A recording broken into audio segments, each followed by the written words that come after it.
Isu-isu kontemporer adalah suatu pokok persoalan yang terjadi pada masa sekarang atau menjadi trending topik pada saat ini, sehingga solusi penyelesaiannya harus sesuai dengan masa sekarang, yaitu masa modern.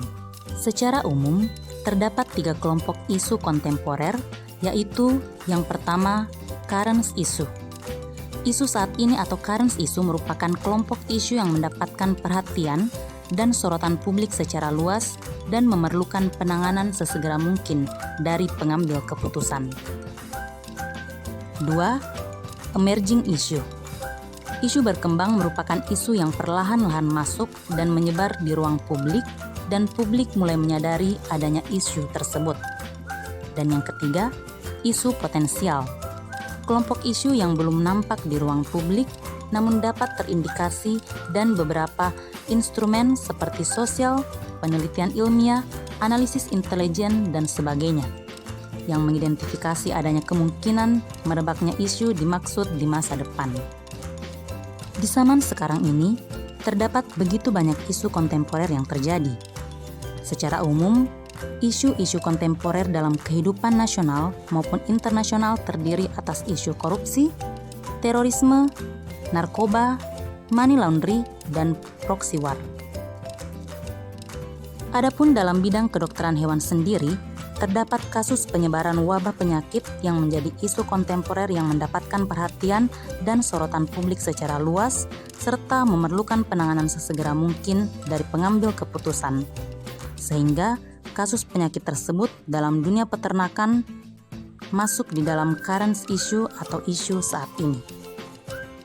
Selain itu, pada bidang lain seperti kehutanan juga banyak ditemukan isu kontemporer yang patut diwaspadai seperti kasus kepemilikan dalam kawasan hutan. Isu kontemporer dalam dunia kedokteran hewan yaitu adanya penyakit mulut dan kuku. Penyakit mulut dan kuku merupakan penyakit hewan menular yang disebabkan oleh virus bersifat akut dan menular dengan sangat cepat pada hewan berkuku belah atau cabang seperti sapi, kerbau, babi, kambing, domba, serta hewan berkuku belah lainnya. Adapun gejala klinis yang disebabkan oleh penyakit ini yaitu demam, lepuh, bisul, koreng pada mulut, lidah, hidung, lesi pada sela kuku kaki, dan puting. Hewan yang menderita akan terlihat lesu, lemah, dan kehilangan nafsu makan. Selain itu, pada hewan betina akan menyebabkan terjadinya penurunan produksi susu dan terjadi hipersalivasi atau air liur yang berlebihan keluar dari rongga mulut. Untuk mencegah penyakit mulut dan kuku, tindakan yang bisa dilakukan diantaranya meningkatkan biosecurity kandang, sanitasi dan desinfeksi, karantina atau isolasi untuk hewan atau ternak baru ataupun hewan atau ternak yang menderita penyakit, serta membatasi lalu lintas ternak. Demikianlah isu kontemporer pada dunia kedokteran hewan. Analisis isu kontemporer dalam perspektif kehutanan. Kali ini saya akan membawakan tentang status dan penggunaan lahan dalam kawasan hutan lindung. Yang pertama berkaitan dengan konflik lahan. Dalam pengelolaan kawasan hutan tidak terlepas dari adanya persoalan-persoalan atau konflik lahan. Beberapa faktor yang mempengaruhi konflik lahan antara lain ekonomi, sosial, ekologi, dan kebutuhan lahan pertanian. Beberapa bentuk konflik lahan antara lain tumpang tindih, penggunaan lahan, dan sengketa kepemilikan lahan. Di lain pihak, konflik sosial dapat terjadi antara penduduk pendatang dan penduduk asli. Hal ini merupakan salah satu hambatan dalam pembangunan KPH. Berikutnya ada peran serta masyarakat.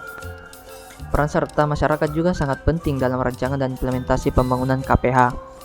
Peran dan fungsi masyarakat tersebut penting karena masyarakat sekitar bersentuhan langsung dengan keberadaan hutan dan dapat turut berperan dalam kegiatan atau program yang dijalankan oleh KPH. Saat ini pemerintah telah mengeluarkan win-win solution dengan masyarakat berupa dikeluarkannya program perhutanan sosial. Perhutanan sosial dikelola dengan 5 skema. Yang pertama yaitu skema hutan desa, yaitu hutan negara yang hak pengelolaannya diberikan kepada lembaga desa untuk kesejahteraan desa. Yang kedua ada hutan kemasyarakatan, yaitu hutan negara yang pemanfaatan utamanya ditujukan untuk memberdayakan masyarakat setempat.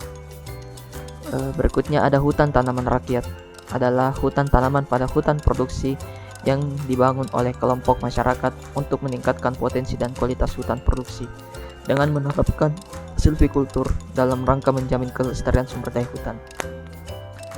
Berikutnya ada hutan adat. Hutan ini berada di dalam wilayah masyarakat hutan adat. Dan yang terakhir ada kemitraan kehutanan, di mana adanya kerjasama antara masyarakat setempat dengan pengelola kehutanan, pemegang izin, usaha pemanfaatan hutan, jasa hutan, izin pinjam pakai kawasan hutan, atau pemegang izin usaha industri. Terima kasih hutan. Sekian pembahasan tentang isu kontemporer, analisis isu kontemporer dari perspektif kehutanan. Terima kasih.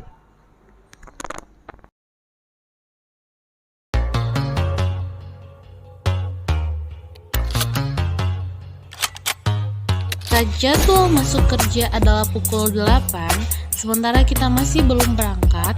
Itu termasuk korupsi waktu loh. Datang terlambat adalah salah satu bentuk korupsi waktu. Jadi, datanglah tepat waktu agar bisa memerangi isu kontemporer, khususnya korupsi dari hal yang terkecil.